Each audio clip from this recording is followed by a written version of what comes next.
বিসমিল্লাহির রহমানির রহিম। আসসালামু আলাইকুম দর্শক, আপনারা দেখতে পাচ্ছেন নিরাপত্তার প্রোটোকল ভেঙে ব্যারিস্টার সুমন ভাই আবারও কিন্তু এলাকার মানুষ কিংবা দেশের মানুষের সাথে বের হয়েছেন এবং ইচ্ছে মতো করে উনি ঘুরে বেড়াচ্ছেন এবং মানুষের খোঁজখবর নিচ্ছেন, এখানে সেখানে যাচ্ছেন, নদীর খোঁজখবর নিয়েছেন, নদীর কী হাল অবস্থা, এখন কাজ কেমন হচ্ছে এবং বিভিন্ন জনের সাথে দেখা করতে যাচ্ছেন, বিভিন্ন জায়গাতে মোটরসাইকেল দিয়ে ঘুরে এবং এলাকার সবারই খোঁজখবর নিচ্ছেন। উনি কিন্তু নিরাপত্তা একটা প্রোটোকলে কিন্তু ওনাকে কিন্তু এখন রাখা হয়েছিল, ওনাকে বলা হয়েছিল ওনার নিরাপত্তার স্বার্থে উনি যেন একটু বাইরে যেন কম বের হয়, কিন্তু আসলে এই মানুষটাকে ঘরে আটকে রাখা যায়নি। উনি কিন্তু এখনও কিন্তু সেই নিয়ম ভঙ্গ করে এবং উনি কিন্তু মোটরসাইকেলের একটা বহর নিয়ে উনি কিন্তু এলাকার মানুষের খোঁজখবর নিতে বের হয়েছেন, যাকে কখনোই আটকানো যায়নি। আসলে ব্যারিস্টার সুমন ভাই কিন্তু আসলে মরার কোনো ভয় উনি করে না, যে উনি মরতে হবে সেই ভয় ব্যারিস্টার সুমন ভাইয়ের কিন্তু নেই। আপনারা জানেন যে উনি আসলে একজন দুঃসাহসী এবং সৎ সাহসী, ওনার ভেতরে একটা সাহস থাকে, এলাকার মানুষ ওনার পাশে আসে এবং সবাই দেখবে ওনাকে। তো এই কারণে উনি কিন্তু এখন কিন্তু বের হয়েছেন। এখন দেখেন নিরাপত্তার বেষ্টনী উনি কিন্তু ভঙ্গ করেছেন, যদিও ওনাকে এখন একটা সাবধানবাণী দেওয়া হয়েছিল ব্যারিস্টার সুমন ভাইকে। তো উনি এখন যাচ্ছেন আসলে যে নতুন যে বাস স্ট্যান্ড হয়েছিল সেই বাস স্ট্যান্ডের কাজকাম দেখবেন এবং চা বাগানে যাবেন এবং সেখানকার শ্রমিকদের খোঁজখবর নেবেন।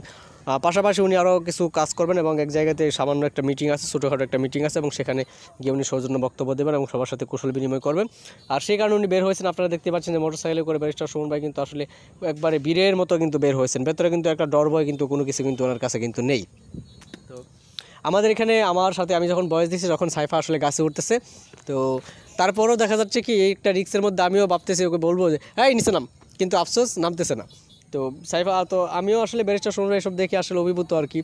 যে দেখেন আমিও যে এখানে বয়স দিচ্ছি, আমি কিন্তু এটা কিন্তু অন্য একটা ইউটিউব চ্যানেল থেকে নিয়েছি, সেটা হচ্ছে আপনার ওই শামীম ভাইয়ের ইউটিউব চ্যানেল থেকে এবং বিডি ভিলেজ এবং আপনার ইএলসি নিউজ বিডি থেকে। তো সেখানে আমি আমার মতামত ব্যক্ত করছি, এটা আমার কপি করা সম্পূর্ণ ভিডিওটা আপনারা দেখতে চাইলে ওখানে গিয়ে আসলে দেখতে আসতে পারেন। আর ব্যারিস্টার সুমন ভাইয়ের জন্য অবশ্যই আপনারা সবাই দোয়া করবেন, উনি যেন সুস্থ থাকেন, ভালো থাকেন, শান্তিতে থাকেন এবং উনি কিন্তু দেশের মানুষের স্বার্থে কিন্তু উনি কিন্তু নিরলসভাবে কিন্তু পরিশ্রম করে যাচ্ছেন। আপনারা এটা জানেন যে ব্যারিস্টার সুমন ভাই কিন্তু কোনো প্রকার দমে যাওয়ার পাত্র নয়। যত ওনাকে হুমকি দামকি দেখ না কেন, উনি কিন্তু ওসব কিন্তু তোয়াক্কা করবেন না। উনি কিন্তু ঠিকই মানুষের মাঝে মিশে যাবেন এবং মানুষের ভালোবাসায় শিখতেও থাকবেন। তো ব্যারিস্টার সুমন ভাইয়ের জন্য অবশ্যই আমাদের পক্ষ থেকে আমাদের সকলের জন্য আমরা সবাই ওনার জন্য শুভকামনা এবং দোয়া করতে পারি।